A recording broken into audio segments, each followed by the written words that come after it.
எல்லாருக்கும் வணக்கம். வாழ்க வளத்துடன். இன்றைக்கி மகா சஷ்டி விரதம் 3வது நாள். அதனால் இன்றைக்கி காலையில் 4:30க்கெலாம் எழுந்திரிச்சாச்சு.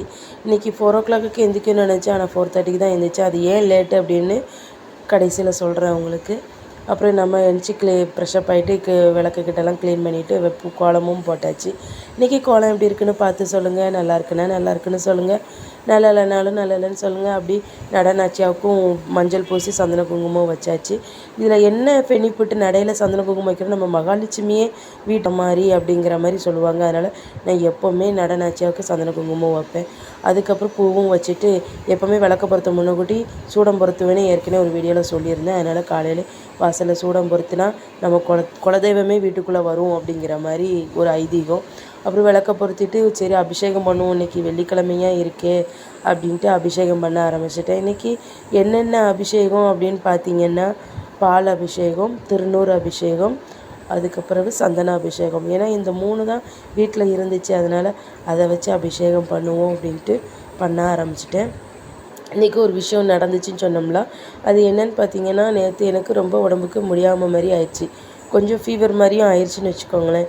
அது எப்படிடா ராத்திரி படுக்கச்சிலே பயந்துக்கிட்டு படுத்தேன்.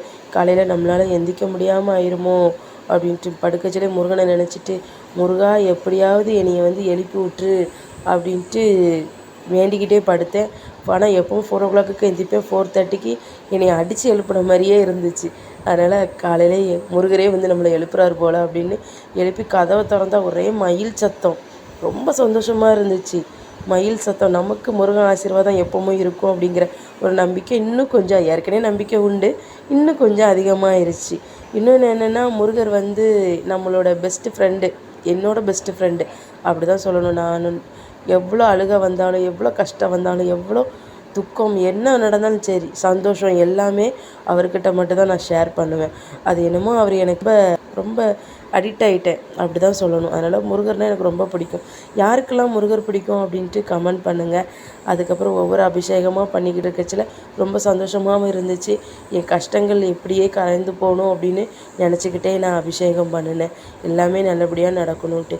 இன்றைக்கி மகா கந்த சஷ்டி 3வது நாள்னால 3 விளக்கு வைக்கணும் அப்படின்ட்டு இன்றைக்கி 3வது விளக்கும் ஏற்றியாச்சு. இன்றைக்கி பிரசாதம் என்னென்ன பார்த்திங்கன்னா, ஆப்பிள் பழமும் பாலும் தான் வச்சு இன்றைக்கி சாமி கும்பிட்ருக்கேன். இன்றைக்கி காலையில், ஏன்னா காலையில் எதுவுமே வச்சு செய்ய முடியல, அதனால் காலையில் மட்டும் பழங்களை வச்சு சாமி கும்பிடுவோம் அப்படின்ட்டு கும்பிட ஆரம்பிச்சிட்டேன். எல்லாத்துக்கும் முருகன் அருள் கிடைக்கட்டும். வெற்றிவேல் முருகனுக்கு அரோகரா. அப்புறம் நல்லபடியாக சாமி கும்பிட்டாச்சு. எல்லோரும் நல்லா இருக்கணும். அப்புறம் நெக்ஸ்ட்டு வீடியோ பார்ப்போம். வீடியோ பிடிச்சிருந்தா லைக் பண்ணுங்கள், ஷேர் பண்ணுங்கள், சப்ஸ்கிரைப் பண்ணுங்கள்.